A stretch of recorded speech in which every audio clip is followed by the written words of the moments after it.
Chapter 1. Vevey, Switzerland. Vevey is a beautiful little town on the shore of a very blue lake in Switzerland. Tourism is the business of the place, and there are many hotels. American tourists particularly like the hotel called the Trois Couronnes. 2 years ago, a young American named Frederick Winterbourne spent a few days there. He had come from Geneva to see his aunt, Mrs Costello, who was staying at the Trois Couronnes. The morning after Winterbourne arrived in Vevey, his aunt had a headache, so he was free to sit in the garden of the hotel and enjoy its beauties. He sat by the wall, looking out at the castle of Shion, which stood on a small island in the lake. Winterbourne was 27 years old and had lived in Geneva for a long time. He had been at school and university there. When his friends spoke of him, they usually said that he was at Geneva studying. When certain other people spoke of him, they said that he spent so much time in Geneva because he was very attached to a lady who lived there, a European lady, a person older than himself. None of his American friends had ever met this lady. As Winterbourne was drinking his coffee in the garden of the Trois Couronnes, a small boy came up to him and said, "Can you give me a lump of sugar?" Winterbourne noticed that the boy spoke with an American accent. He pointed to the bowl of sugar and said, "Take one, but I don't think sugar is good for little boys." The boy took 3 lumps of sugar. He put 2 in his pocket and 1 in his mouth. "I eat sugar lumps," he said. "because I can't get any candy here. American candy is the best." "And are American boys the best?" asked Winterbourne. "I don't know," said the child. "I am an American boy." "Are you an American man?" "Yes." "American men are the best," said the boy. Then, looking around, he added, "Here comes my sister." Winterbourne looked up and saw a beautiful young lady coming towards them. "American girls are the best," he said cheerfully to his companion. "My sister isn't the best," said the boy. "She's always criticizing me." "That's probably your fault, not hers," said Winterbourne. The young lady was dressed very elegantly in white. "How pretty they are," thought Winterbourne, preparing to get up. The young lady stopped in front of him. She looked out over the blue lake. "Randolph," she said. "what are you doing?" "I'm talking to this man," said Randolph. "He's an American." Winterbourne stood up and said, "Your brother and I have been discussing America." He felt a little embarrassed. In Geneva, a gentleman could not speak to a young lady without being formally introduced. The young lady looked at him quickly, then looked back at the lake. "We've been talking about American candy," said the boy. "I don't want to go to Italy. I want to go home to America." "Are you going to Italy?" asked Winterbourne. "Yes." replied the young lady. "Italy is a beautiful place." "But can you get any candy there?" asked Randolph. "I think you've had enough candy." said his sister. "And Mother thinks so too." "Isn't this a splendid lake?" said Winterbourne. He no longer felt embarrassed, because he realized that the young lady did not feel embarrassed. When she looked at him, her eyes were honest and fresh. They were very pretty eyes. In fact, she was the prettiest girl he had seen for a long time. Her face was delicate, but perhaps a little vulgar. It was bright, sweet, and superficial. He thought that she might be a flirt, but her expression was too innocent. Before long, she was speaking to him freely. She told him that she was going to Rome for the winter with her mother and Randolph. She told him that she was from New York State. "Her name's Daisy Miller," said Randolph. "but that isn't her real name. Her real name is Annie P. Miller." And my father's name is Ezra B. Miller. He's back in New York State. He's got a big business. My father's rich. Miss Miller sat down and talked to Winterbourne, while Randolph ran round the garden. She talked a lot about her family, about her travels in Europe, about the hotels and the trains. Sometimes she looked at Winterbourne, and sometimes she looked out at the lake. The hotels are very good. Said Miss Daisy Miller. And I think Europe is perfectly sweet. I'm not disappointed, not at all. I knew a lot about Europe before I came here. I have lots of friends at home who've traveled in Europe, and they told me all about it. And back home I have lots of dresses from Paris. Winterbourne enjoyed this conversation. It was many years since he had heard a young girl talk so much. The only thing I don't like about Europe is the society, said Miss Miller. I like society. Last winter 17 dinners were given in my honor, 3 of them by gentlemen. She looked at him with her slightly monotonous smile and said, I've always had a lot of gentlemen friends. Winterbourne was amused, perplexed, and charmed. He felt that he had lived too long in Geneva and therefore could no longer understand young American girls. He had never met a girl like this before. Was she simply a pretty girl from New York? Were they all like that? Or was she an immoral young woman? She looked extremely innocent. Winterbourne decided that she was just a pretty American flirt. He was happy to have found a formula to describe Miss Daisy Miller. Have you been to that old castle? Asked Miss Miller, pointing to the castle of Shion. Yes. I want to go there, but Randolph doesn't want to go. You could ask someone to stay with Randolph at the hotel. Will you stay with him? Can't I come to the castle of Shion with you? Asked Winterbourne. He was afraid that he had offended her, but she did not blush. And your mother, of course, he said very respectfully. Oh, Mother won't come, said Miss Daisy Miller. She'll stay with Randolph, and Eugenio will stay too. He's our courier, so we can go to the castle. Winterbourne thought, we can only mean Miss Miller and I. It's too good to be true. At that moment, Eugenio came up to them. He looked at Winterbourne with suspicion, then said, Lunch is ready, mademoiselle. Oh, Eugenio, Daisy Miller replied.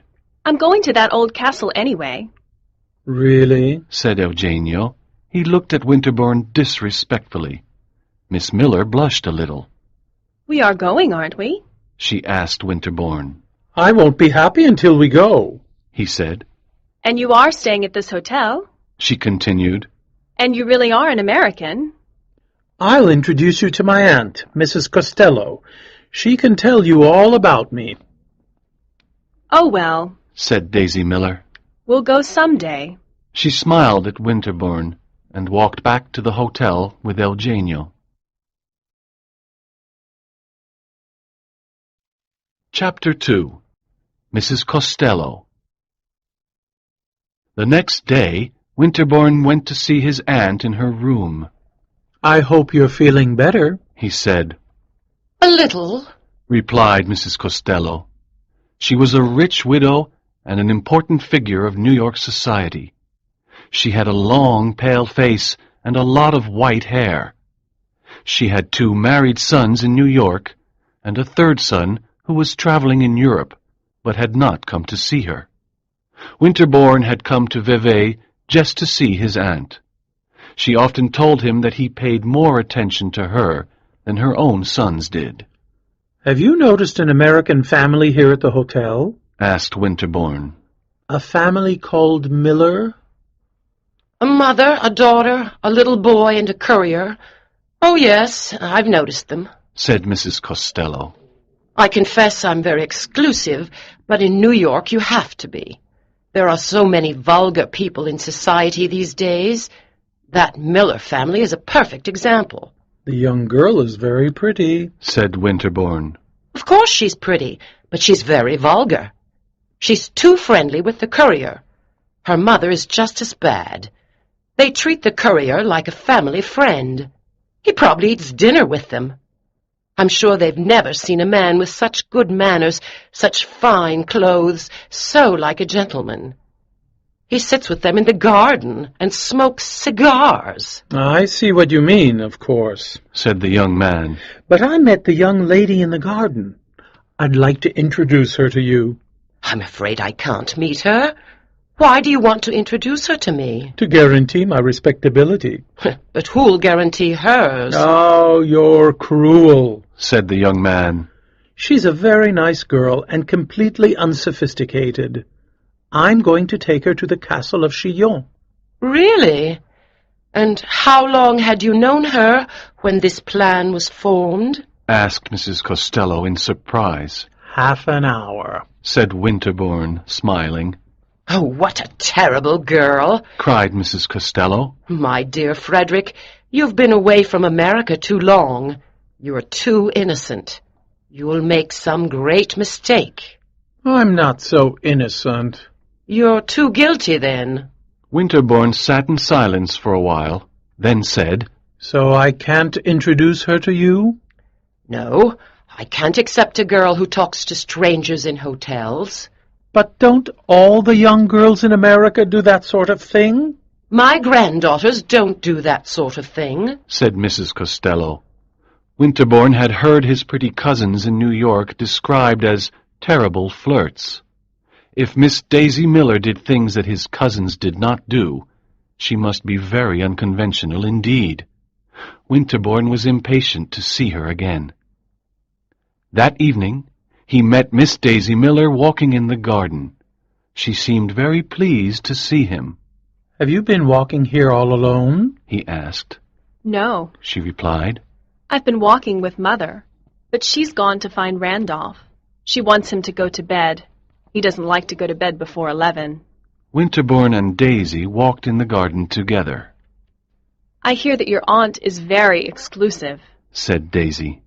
I want to meet her. I know I'll like her. Winterbourne was embarrassed. I'm afraid she often has headaches, he said. Daisy looked at him for a moment, then said, She doesn't want to meet me. Why don't you just say so? You needn't be afraid. I'm not afraid. She gave a little nervous laugh. Winterbourne wanted to comfort her. He wanted to tell her that his aunt was a snob and that her opinion was not important. But just then a lady came into the garden and stood at a distance from them, looking out at the lake. Oh, there's Mother, said Daisy Miller.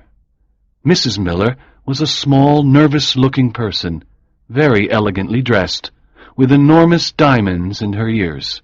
I should go, said Winterbourne. No, replied Daisy. I want to introduce you to Mother. I always introduce my gentleman friends to Mother. She doesn't seem to want to be introduced to me, said Winterbourne, since Mrs. Miller still had not looked at him. She's very shy, Daisy explained. Then she took Winterbourne over to meet her mother. Mother, this is Mr. Winterbourne, said Daisy very prettily. Yes, Miss Daisy Miller was vulgar, as Mrs. Costello had said, but Winterbourne thought she also had an unusual and delicate grace. Did you convince Randolph to go to bed? Asked Daisy. No, replied Mrs. Miller. He won't go. He won't do what he's told, said Daisy. He won't go to that castle either, so I'm going with Mr. Winterbourne. It's a beautiful castle, Mrs. Miller, said Winterbourne. Don't you want to see it? No, thank you, said Mrs. Miller. Daisy will go, though. Winterbourne thought how very different Mrs. Miller was from the vigilant mothers of Geneva. They never let their daughters go anywhere unprotected. Mr. Winterbourne, said Daisy suddenly. Will you take me out on a boat? Now? Yes, now. Well, Annie Miller, cried her mother. I'm sure that Mr. Winterbourne wants to take me out on a boat, said Daisy, laughing. But what time is it? I'm sure it's time to go to bed, said Mrs. Miller. It's 11 o'clock, madam, said a voice from the darkness. Oh, Genio, said Daisy. I'm going out on a boat. At 11 o'clock, mademoiselle? Please tell her she can't go, said Mrs. Miller to the courier. Does Mademoiselle want to go alone? asked Eugenio. No, Mrs. Miller replied. she wants to go with this gentleman. Eugenio looked at Winterbourne, then he said, As Mademoiselle pleases. Why don't you say no? said Daisy to the courier. I don't want to go now. She turned to Winterbourne, smiled, and said, Good night. I hope you're disgusted or disappointed or something. I'm confused, said Winterbourne. He stood and watched the two ladies and their courier as they walked back into the hotel. Chapter 3. The Castle of Shion. 2 days later, Winterbourne and Miss Miller went to the Castle of Shion. They met by the main door of the hotel. Daisy ran down the stairs with a bright smile on her face. She was simply but elegantly dressed.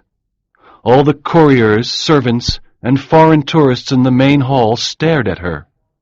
To Winterbourne, their trip to the castle seemed romantic.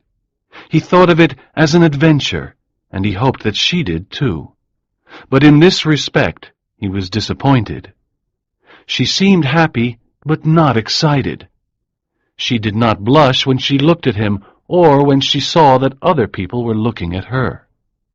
Winterbourne wanted to go to the castle in a carriage, over the wooden bridge that connected the island to the shore. But Daisy said that she preferred to go in the little steamboat. She liked the breeze on the lake. The steamboat was very crowded, and the people stared at Miss Daisy Miller. Winterbourne thought, Will she embarrass me by talking too loudly or laughing too much? But soon he forgot those anxieties. He stood smiling at her and listening to her conversation. He had agreed with his aunt when she had said that Miss Daisy Miller was vulgar, but now he felt uncertain. Is she really vulgar? He asked himself, watching her pretty face. Winterbourne did not feel embarrassed by her at all.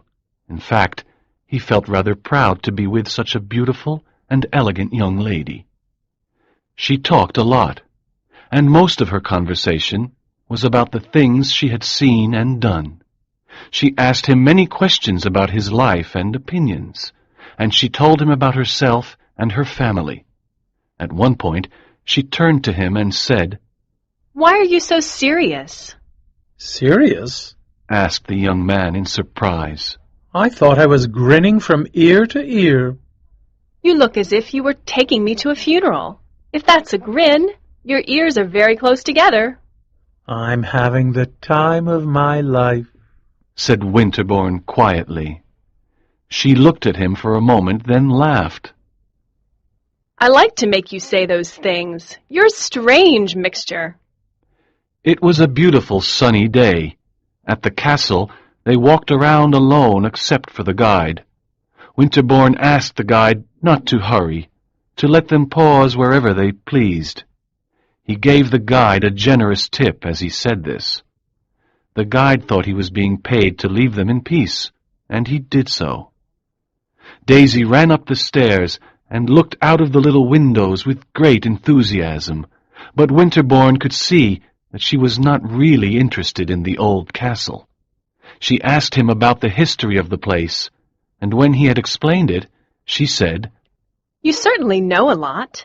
Do you want to come traveling with us and teach Randolph? I'm afraid I can't, Winterbourne replied. Why not? You don't work. You're not in business. Why can't you do what you want? There are things I must do in Geneva. In fact, I must go back there tomorrow. I don't believe it, cried Miss Daisy Miller. I'm afraid it's true. Well, Mr. Winterbourne, I think you're horrible. For the next 10 minutes she kept repeating that he was horrible. Poor Winterbourne was confused. No young lady had ever done him the honor of being so agitated by his departure.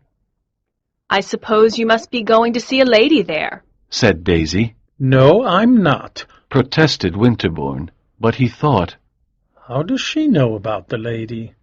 He was surprised by her insight, and by the honest way she confronted him about the lady in Geneva. Miss Daisy Miller seemed to him an extraordinary mixture of innocence and vulgarity. Does she never allow you out for more than 3 days? Asked Daisy sarcastically. Doesn't she give you a vacation in the summer? But never mind. I'll forgive you if you promise to come to Rome in winter.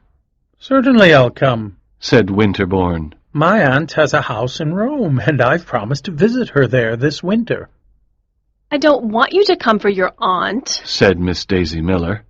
I want you to come for me. After this, Daisy lost all interest in the castle and the lake. Winterbourne found a carriage to take them back to the hotel. On the journey back, she was very quiet. Chapter 4. Meeting in Rome. The next day, Winterbourne returned to Geneva, but in January he went to Rome, as promised. On his first evening there, his aunt said to him, "That Miller family is here. The girl goes out alone with Italian men, well-known Roman fortune hunters, and she takes them to respectable people's houses. It's a great scandal. When she comes to a party, she brings with her a gentleman with elegant manners and a splendid mustache." And where's her mother? asked Winterbourne. "I've no idea. Mrs. Costello replied. They're terrible people." Winterbourne thought for a moment. They're just very ignorant and innocent. I really don't believe that they're bad people. "They're very vulgar." said his aunt. "You may say that being vulgar is different from being bad, but I don't see the difference." Winterbourne had imagined Miss Daisy Miller looking out of her window in a Roman hotel rather sadly, waiting for him to arrive. This new picture of her surrounded by Roman fortune hunters did not please him, so he did not go to visit her on his first day in Rome. Instead, he went to the house of Mrs. Walker, an American lady he knew from Geneva, where her children were at school. She lived in the Via Gregoriana. Winterbourne found her in a little red drawing-room full of afternoon sunshine. As he was talking to Mrs. Walker, the servant came in and announced, Mrs. Miller. Then Randolph entered the room, followed by Daisy and her mother. "Well," said Daisy in surprise. "I didn't know you were in Rome. Why didn't you come to see me?" I only arrived yesterday, replied Winterbourne. Randolph looked around the room and said, "We've got a bigger place than this. The walls are all gold." "Oh, Randolph," said Mrs. Miller nervously. Are you enjoying Rome? Winterbourne asked her. "Well, I'm rather disappointed." She replied. "We'd heard so much about it, but we've seen other places I like much better. Really? Which places? For example, Zurich." Said Mrs. Miller. "I think Zurich is lovely, and we hadn't heard much about it." "The best place we've been is the city of Richmond." Said Randolph. "He means the ship that brought us to Europe." Mrs. Miller explained. Randolph enjoyed the city of Richmond. "It's the best place I've seen," Said Randolph. "but it was going the wrong way." I hope Miss Miller is enjoying Rome. Said Winterbourne. "Oh, yes. Replied Mrs. Miller. Daisy loves Rome. The society's splendid. She's invited to many people's houses. She goes out much more frequently than I do, and she knows a lot of gentlemen here. Yes, she loves Rome. Of course, young ladies are always happier in a place if they know a lot of gentlemen there." Daisy had been talking to Mrs. Walker, but now she turned to Winterbourne and said, "I've been telling Mrs. Walker how horrible you were to me in Vevey." Winterbourne was rather irritated. She did not seem to appreciate the fact that he had traveled from Geneva without stopping at Bologna or Florence, simply because he was impatient to see her. He remembered an American friend of his who had told him that American women, the pretty ones, were the most demanding and least grateful women in the world. My dear young lady, Cried Winterbourne. have I come all the way to Rome just to hear you criticize me? But Daisy ignored him. She turned back to Mrs. Walker and said, Thank you for inviting us to your party. We gladly accept the invitation. I'm delighted to hear it. replied Mrs. Walker. I've got a lovely dress. I'm very sure of that. But I want to ask you a favor. Can I please bring a friend? Certainly.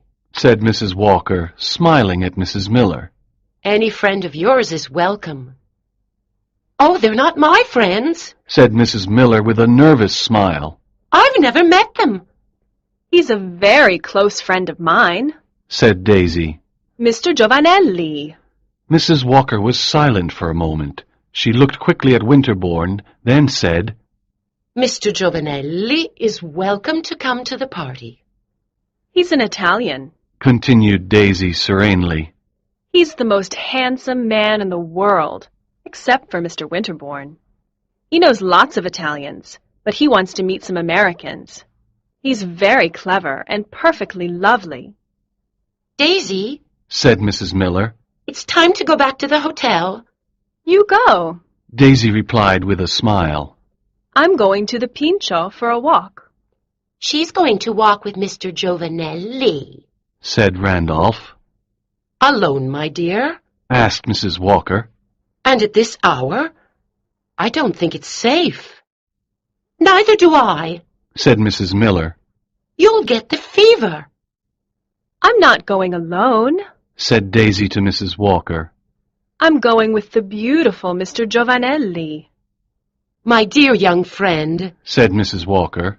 don't go to the Pincio at this hour to meet a beautiful Italian. Oh, said Daisy. I don't want to do anything improper. Perhaps Mr. Winterbourne will walk to the Pincio with me. That'll solve the problem. Winterbourne agreed, and they walked together down the stairs and past Mrs. Miller's carriage, in which Eugenio was waiting.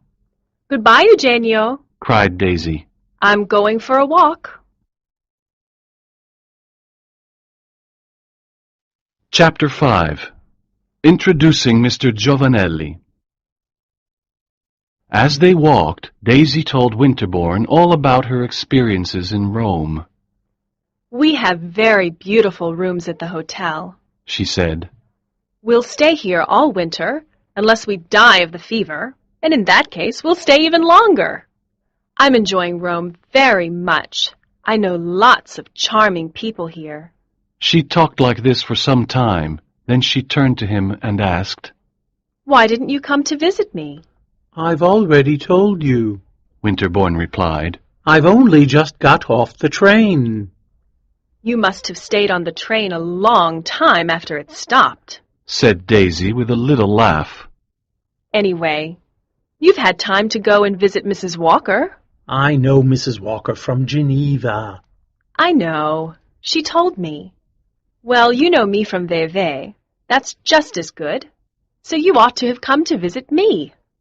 When they reached the Pincio, Daisy saw Mr. Jovanelli.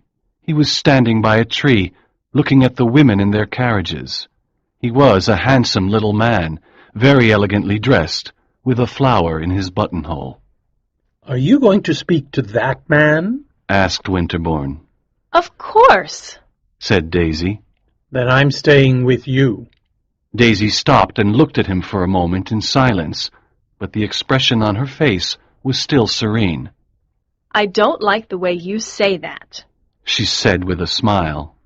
I never allow gentlemen to tell me what to do. I think you've made a mistake. Winterbourne replied. You should sometimes listen to a gentleman, the right one. She looked at him again, more seriously this time, with her pretty eyes. Then she laughed and said, I do nothing but listen to gentlemen. Is Mr. Jovanelli the right one?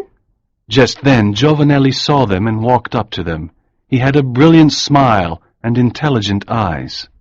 No, he isn't the right one, said Winterbourne. Daisy introduced Jovanelli to Winterbourne, and they walked along, one gentleman on each side of Daisy. Mr. Jovanelli spoke English very well. He made pleasant conversation with Winterbourne and Daisy. He was disappointed that Daisy had not come alone, but he did not show his disappointment. He's not a gentleman, thought Winterbourne. He's a good imitation of one, but a nice girl ought to know the difference. But was Miss Daisy Miller a nice girl? That was the question. She had no delicacy, and yet she did not seem impatient for Winterbourne to go. She did not seem to want to be alone with her lover. She was a strange combination of audacity and innocence. 15 minutes later, Winterbourne noticed Mrs. Walker sitting in her carriage at the side of the road. She waved to him. He left Miss Miller with Mr. Jovanelli and went to Mrs. Walker, who looked agitated. "This is terrible," said Mrs. Walker. "That girl mustn't do this kind of thing. She mustn't walk here with you two men. 50 people have noticed her." Is it really that important? Asked Winterbourne. She's very innocent. "She's very crazy, Cried Mrs. Walker. and her mother is an absolute fool. When you left, I thought that since her mother won't warn her, I should, so I came here to find her. Tell her I want to speak to her." I don't think it's a good idea, Said Winterbourne. but you can try. When Winterbourne gave Daisy this message, the young lady walked serenely to Mrs. Walker's carriage with Mr. Jovanelli at her side. Mrs. Walker, this is Mr. Jovanelli. Said Daisy prettily. Mrs. Walker nodded to the Italian, then turned to Daisy and said, "Will you get in the carriage and drive with me?" No, thank you. said Daisy, I'm perfectly happy as I am. and she smiled at her two gentlemen. "You may be perfectly happy, dear child, but it isn't the custom here for a young lady to walk alone with gentlemen." Well, it ought to be. Said Daisy, I love walking. "You should walk with your mother, dear." said Mrs. Walker. My mother never goes for a walk, and I'm not 5 years old. "You're old enough to be more reasonable." Said Mrs. Walker. "You're old enough, my dear Miss Miller, to cause a scandal." What do you mean? Asked Daisy, smiling intensely. "Come into my carriage and I'll explain it to you." Mrs. Walker replied. Daisy looked at Jovanelli, then at Winterbourne. I don't think I want to know what you mean. She blushed, and Winterbourne thought she was extremely pretty. She looked at Winterbourne and said, Do you think that, to save my reputation, I should get into the carriage? Winterbourne blushed a little and hesitated. It seemed so strange to hear her talk that way of her reputation. He wanted to give the reply that was best for Daisy herself. He felt that it was in Daisy's best interest to hear the truth, and the truth, Winterbourne thought, was that she should do what Mrs. Walker had asked her to do. He looked at her exquisite prettiness, and then said very gently, I think you should get into the carriage. Daisy gave a violent laugh. How ridiculous! If this is improper, Mrs. Walker, then I am improper. Goodbye. Then she turned and walked away with Mr. Jovanelli. Mrs. Walker watched her go with tears in her eyes. "Get in the carriage." She said to Winterbourne. I think I should accompany Miss Miller. "If you don't get into this carriage, I'll never speak to you again." Cried Mrs. Walker. Winterbourne said goodbye to Daisy and Jovanelli and got into the carriage. That wasn't very clever of you, he said. "I'm not trying to be clever. I'm trying to be honest." Replied Mrs. Walker. "She's causing a great scandal. Italian men come to see her at her hotel late at night, when her mother has already gone to bed." She's just unsophisticated, said Winterbourne impatiently. "She has no natural delicacy." Replied Mrs. Walker. "You must stop seeing her. Stop flirting with her. Leave her alone." I can't do that. I like her very much. "Then you should want to protect her from scandal." Winterbourne got out of the carriage and said goodbye to Mrs. Walker. He saw Daisy and Jovanelli standing by the wall, looking at the beautiful Villa Borghese.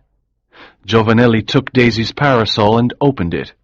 He rested the parasol on her shoulder so that both their heads were hidden behind it.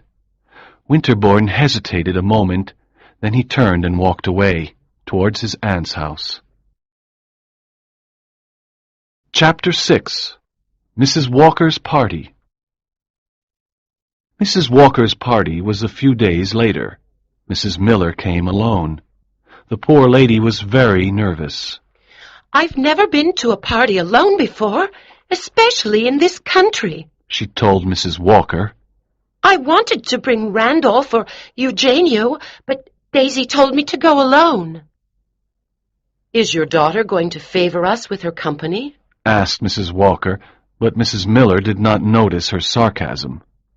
"Well, she's dressed for the party. She got dressed before dinner, but her friend is there, the Italian gentleman. Daisy's playing the piano, and Mr. Jovanelli's singing.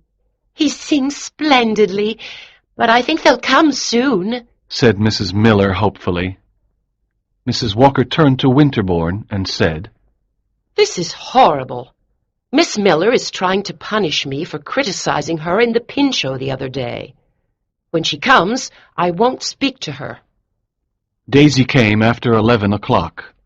I'm sorry I'm late. She said to Mrs. Walker with a smile. Mr. Jovanelli and I were practicing his songs so that he can sing for your guests. He has such a beautiful voice. Daisy looked very lovely as she said this in her sweet, bright voice.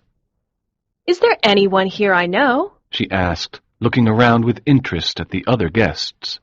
"I think everyone knows who you are," said Mrs. Walker coldly. Mr. Jovanelli sang his songs very well, although no one had asked him to do so. Daisy talked as he sang. I'd love to dance, she said to Winterbourne. but these rooms are too small. I don't want to dance. Winterbourne replied. I can't dance. Of course you can't dance. You're too stiff, said Miss Daisy. I hope you enjoyed your ride in Mrs. Walker's carriage. No, I didn't enjoy it. I preferred walking with you. You went with your friend, and I went with mine. That was much better. But really, Mrs. Walker has such strange ideas, continued Daisy. How could I get into her carriage and leave poor Mr. Jovanelli? Mr. Jovanelli was wrong to ask you to walk with him. No young Italian lady walks with gentlemen in the streets. In the streets? Cried Daisy. The Pincho is not the streets. And fortunately, I'm not a young Italian lady. It seems to me they have a miserable time. People here think you're a flirt, said Winterbourne seriously. Of course I am, said Daisy with a smile. All nice girls are flirts, but I suppose you'll say that I'm not a nice girl. You're a very nice girl, said Winterbourne. But I want you to flirt with me and nobody else. Thank you, replied Daisy. But I don't want to flirt with you. You're too stiff. Well, at least stop flirting with Jovanelli. They don't understand that sort of thing here. I thought they understood nothing else, said Daisy. Not in young, unmarried women. It seems to me much more proper in young, unmarried women than in old, married ones, cried Daisy. Well, said Winterbourne, you must obey the customs of the place. Flirting is a purely American custom. It doesn't exist here. So when you go out in public with Mr. Jovanelli, and without your mother, people are shocked. Poor mother, said Daisy. You are flirting, but Mr. Jovanelli isn't. He's quite serious. At least he doesn't tell me what to do, cried Daisy. Anyway, I'm not flirting with Mr. Jovanelli. We're good friends, very intimate friends. Ah, replied Winterbourne. It's different if you're in love with each other. To Winterbourne's surprise, Daisy blushed and stood up angrily. At least Mr. Jovanelli never says such horrible things, she cried. Daisy spent the rest of the evening sitting with Mr. Jovanelli in a quiet corner of the room. When she came back to say goodbye to Mrs. Walker, the lady ignored her. Daisy went pale and looked anxiously at her mother. Winterbourne felt very sorry for her. "That was very cruel," he said to Mrs. Walker after Daisy had left. "I'll never invite her here again," Mrs. Walker replied. In the weeks that followed, Winterbourne often went to visit Daisy at her hotel. Jovanelli was always there, but Daisy did not seem disturbed by Winterbourne's presence. It seemed that she could talk as happily with one gentleman or two. One Sunday afternoon, Winterbourne went to St. Peter's with his aunt. When he saw Daisy and Jovanelli walking together in the great church, he said to his aunt, "There's Miss Miller." Mrs. Costello looked at Daisy for a moment, then said, "Is that what makes you so distracted these days?" "I'm not distracted," replied Winterbourne. "You seem very preoccupied.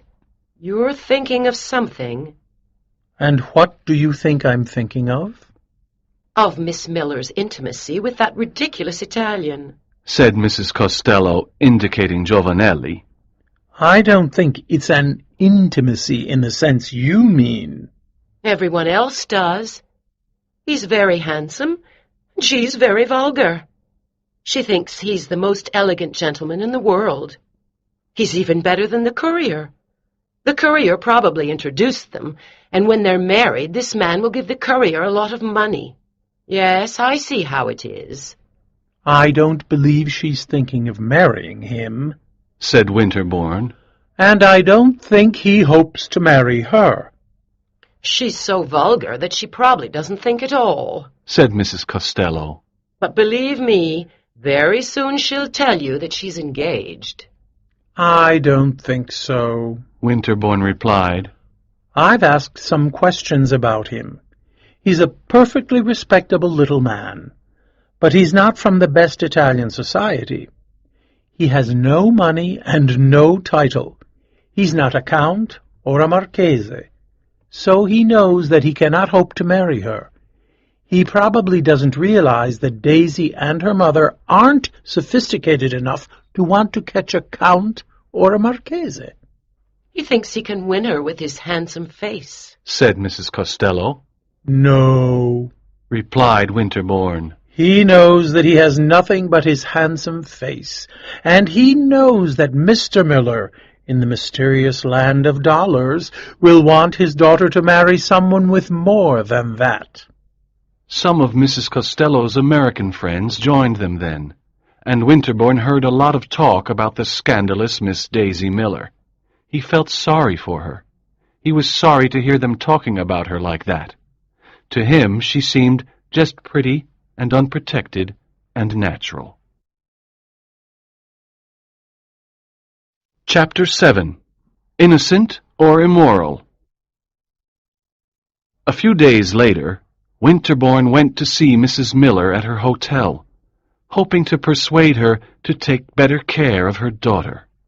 "I'm sorry Daisy isn't here," said Mrs. Miller. "She's gone somewhere with Mr. Jovanelli. She's always going somewhere with Mr. Jovanelli." "I've noticed that they're very intimate," said Winterbourne.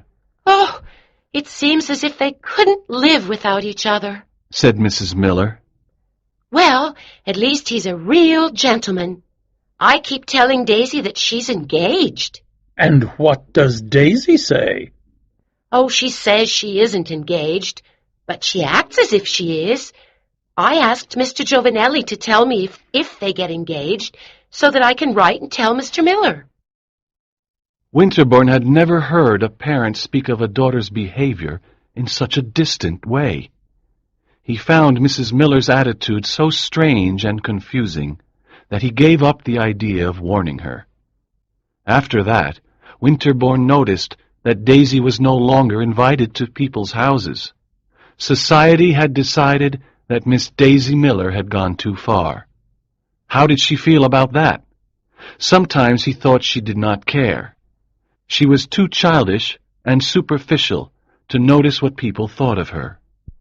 At other moments he thought she knew perfectly well the impression she produced. but she refused to change because she knew that she was innocent.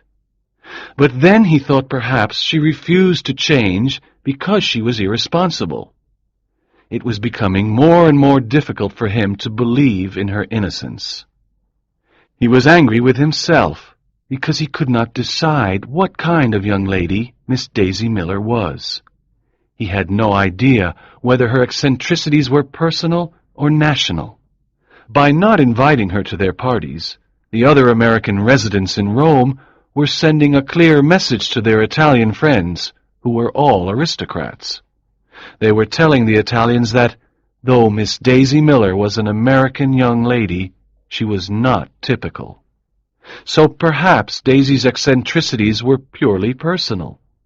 But was she innocent or immoral? Did she understand the consequences of her actions? Or was she ignorant of them? Was she simply a child? Or was she a rebellious young woman? One day he met her in the palace of the Caesars. She was walking through the flowers in the beautiful deserted gardens with Mr. Jovanelli. Aren't you lonely? Asked Daisy. Lonely? Yes. You're always walking around alone. Can't you find anyone to walk with you? I'm not as fortunate as your companion, replied Winterbourne. From the first, Jovanelli had treated Winterbourne with great courtesy and respect. He had listened to Winterbourne's conversation and laughed whenever Winterbourne said something amusing. He gave the impression that he considered Winterbourne a superior young man. He did not act like a jealous lover. Obviously, Jovanelli was very diplomatic. He did not mind showing a little humility in front of the American. At times, it even seemed to Winterbourne that Jovanelli wanted to talk to him privately, to explain that of course he, Jovanelli, knew that this young lady was too good for him. On this occasion, he walked away from his companions and went to pick some flowers for his buttonhole. I know why you say that, said Daisy. You think I spend too much time with Mr. Jovanelli. Everyone thinks so. They don't really care what I do, Daisy replied. Oh, yes, they do. And they'll be very unpleasant to you. They're already being unpleasant to you. Haven't you noticed? I've noticed you, said Daisy. But I noticed that you were very stiff and conventional the first time I saw you. I'm not as stiff as some of the others, said Winterbourne, smiling. Haven't you noticed that they don't invite you to their houses anymore? Why do you let people be so unkind? Cried Daisy. What can I do? Replied Winterbourne. You could say something to them. I do say something. I say that your mother thinks you're engaged. Well, she does, said Daisy very simply. And does Randolph believe it? Asked Winterbourne, laughing. I don't know.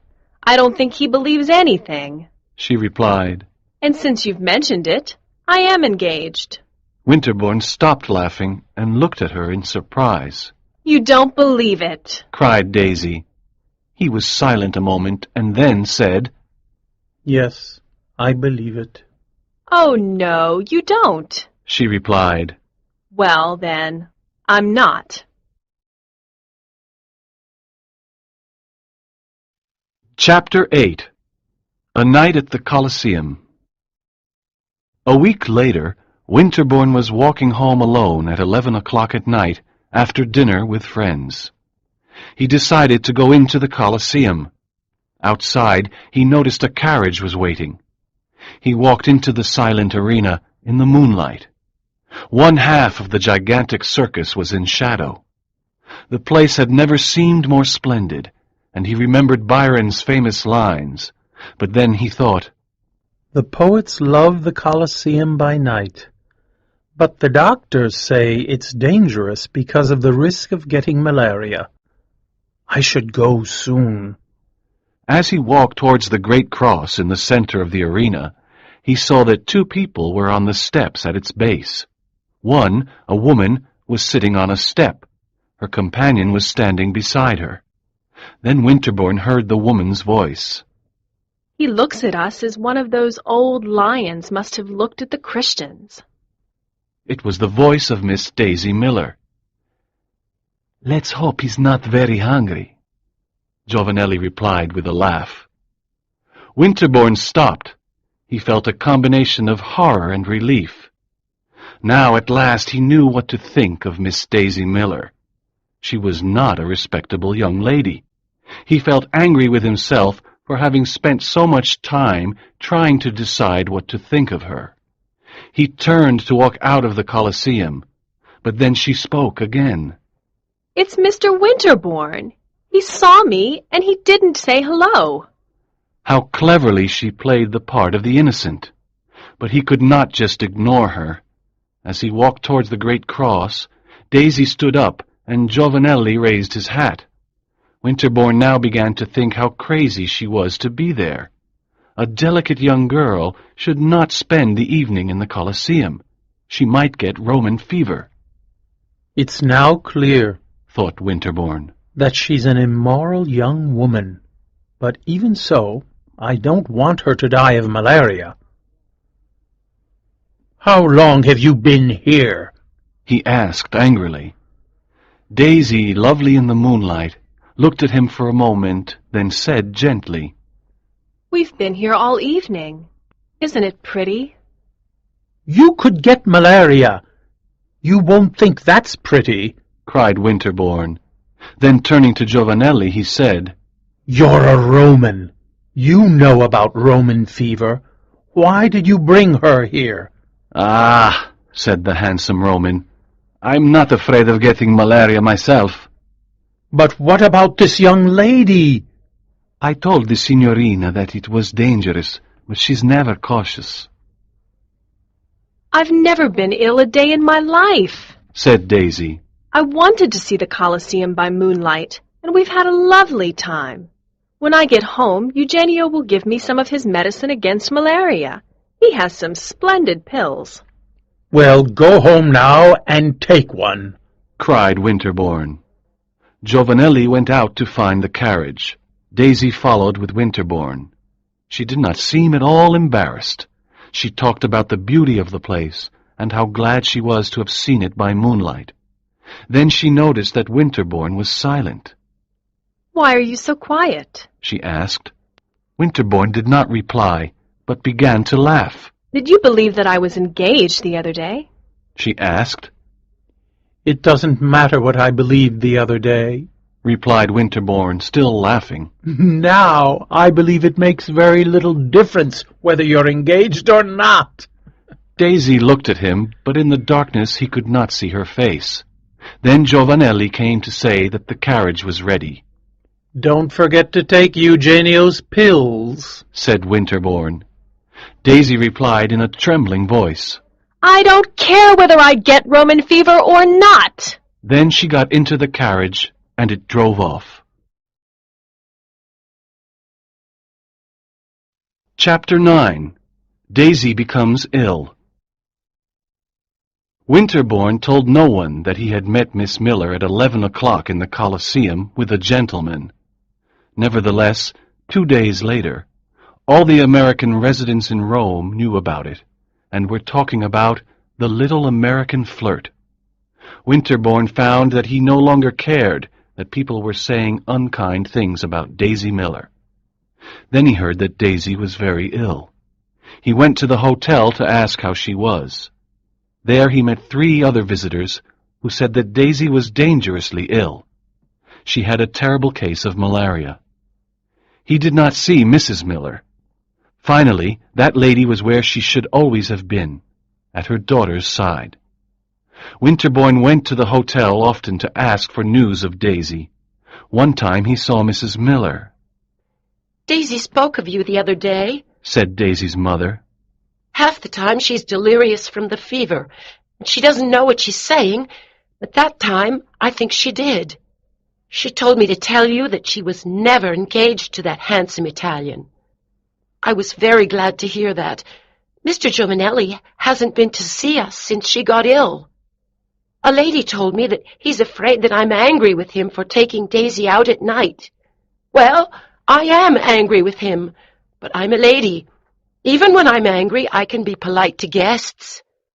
Anyway, Daisy said she's not engaged. I don't know why she wanted you to know. She told me 3 times, "Be sure to tell Mr. Winterbourne," she said. And then she told me to ask if you remember the time you went to that castle in Switzerland. A week later, the poor girl died. Daisy's grave was in the little Protestant cemetery by the wall of Imperial Rome, beneath the cypress trees and the spring flowers. Winterbourne was surprised by the number of people present at the funeral. Many people who had been unkind to her when she was alive came to pay their last respects now that she was dead. Jovanelli stood near Winterbourne. He was very pale. On this occasion, he had no flower in his buttonhole.